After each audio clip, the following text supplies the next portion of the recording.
Hi there, my name is Maricruz Alfaro, and I recently did a research paper for my career field, which is global business.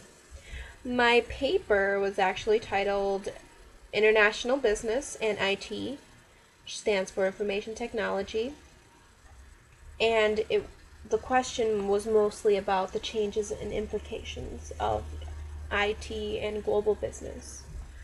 What I found great about this paper is the idea of creating a concept that the world is going to get even smaller than it already is.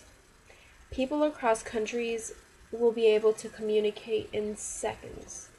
Software is going to be in such high demand, and people are going to be able to enter this global market.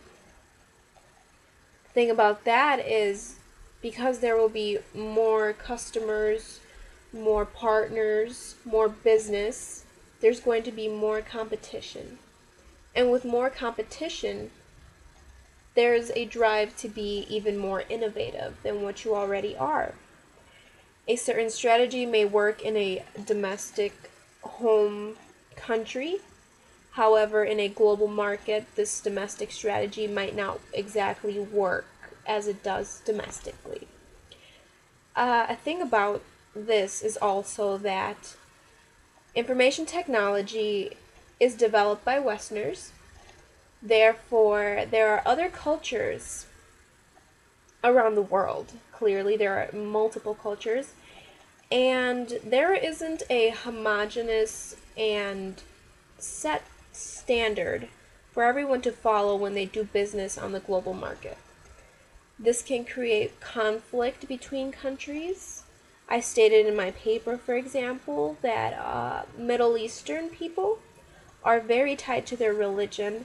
Therefore, this creates a minor miles, a little stone in the road in which it's going to be a little harder to get them to assimilate into our Western culture.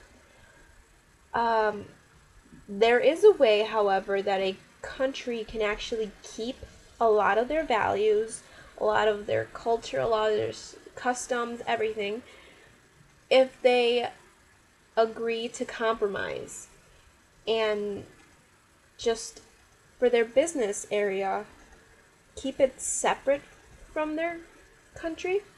They can add a couple of their values to contribute to a set standard. But because it is Western, they might have to be more Western when they're doing business. But when they're at home or in their home country, they can go back to what they're actually doing. Now, hopefully, this is going to work, and what's going to happen is that software, information technology, the internet, and global business students like myself, we're going to be in very high demand.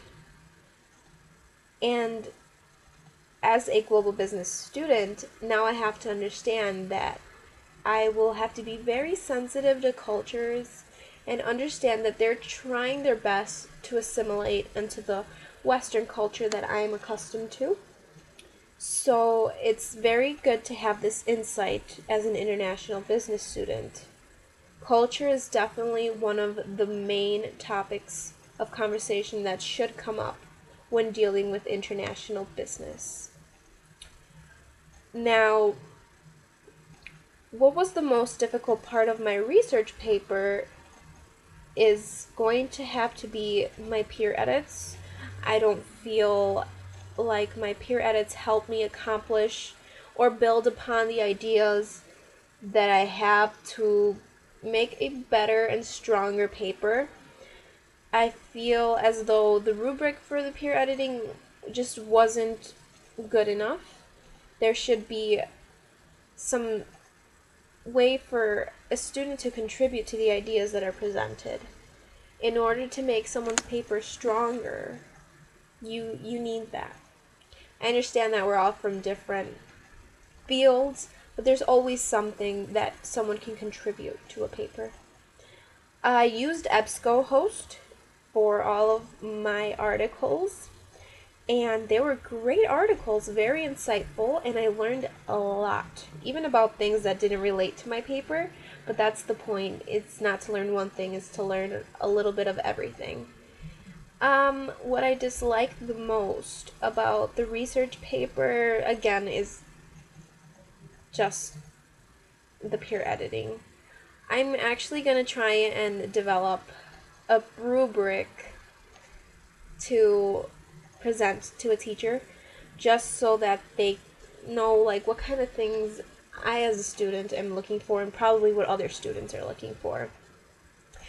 If I could do something differently, I would try to put even more time into this research paper, but it is what it is. I think I did a pretty good job for what I found. I have some very strong points, and I'm very happy with the information and lessons that I learned from this paper.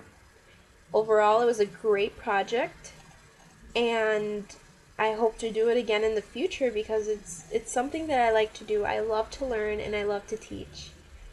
So, thank you very much.